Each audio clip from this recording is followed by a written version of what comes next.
March 21, 2022. This is our first time to check our house. So, ganito yung itsura niya dati. Itong garahe na nasa una, naging camper na ngayon yan. At meron pa kaming dalawang garahe sa likod. May dalawang pintuan itong bahay, itong laundry room at saka yung main door. Ginamit natin itong laundry room kasi mas malapit siya sa garage or sa parking. So, ito yung kusina or kitchen. Till now, hindi pa namin nilalagay yung microwave. Pero dito sa banda na to, nailagay namin yung dishwasher. Supposed to be yung ref. Pero nilagay namin dito banda yung ref. Tinanggal namin yung table at saka yung upuan. And also, napalitan din namin itong stove at mga bintana. And this is the master bedroom.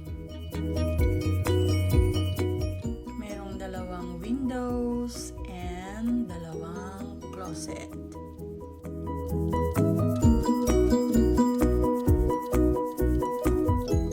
And this is the comfort room of master bedroom. Makikita mo dito yung bathtub. Ito yung pinaka-paborito ko sa lahat.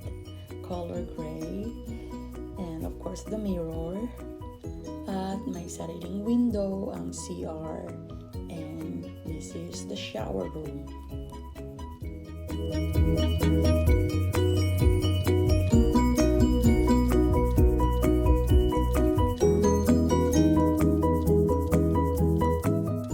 And this is the living room. May tatlong bintana. And also dining room, may isang bintana at malapit lang siya sa main door. So, dito sa living room, tanaw mo yung backyard from the windows.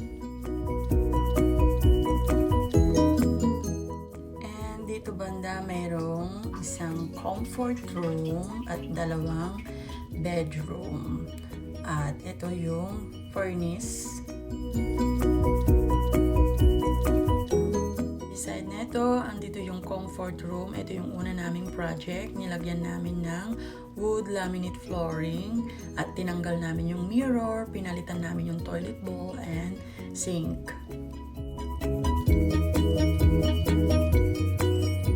And this is the bedroom 1. May isang window at isang closet.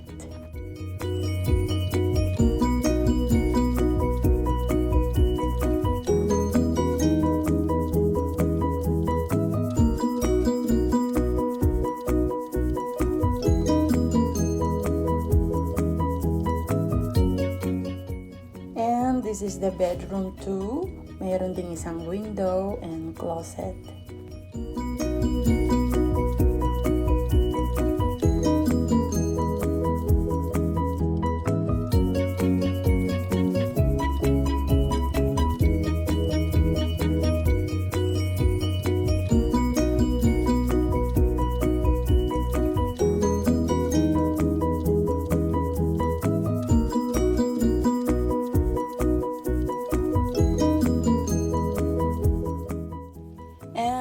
This is the finished product. Ito yung living room and dining room. Yung picture ng bedroom 1 and bedroom 2, ipapakita ko siya on my next vlog. So please subscribe our Shen USA Tito Tatute para ma-update kayo. And this is the kitchen now. Pero ang project namin maybe this year, papalitan namin yung cabinets and flooring at ilalagay namin yung new microwave. Ito na ngayon yung isang comfort room at dun sa master bedroom, wala pa kaming pinalitan maliban sa windows and flooring. Flooring ng comfort room.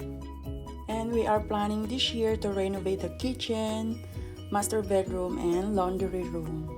And also sa labas ng bahay, marami pa kaming kailangang i-renovate. That's all for now. Thank you for watching. Thank you for the like and comment. Please don't forget to subscribe. I was in USA Tito Tatute.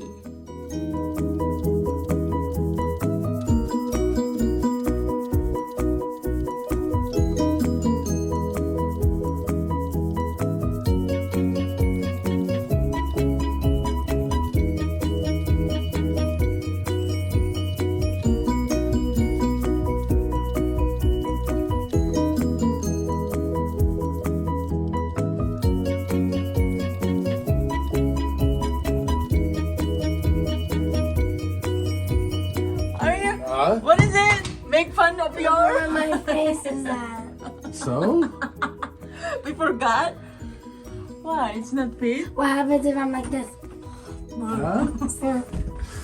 Are you trying to make fun my height?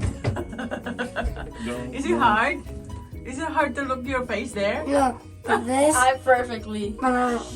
Okay, you guys get one drawer each. Yeah. Mine. My bottom.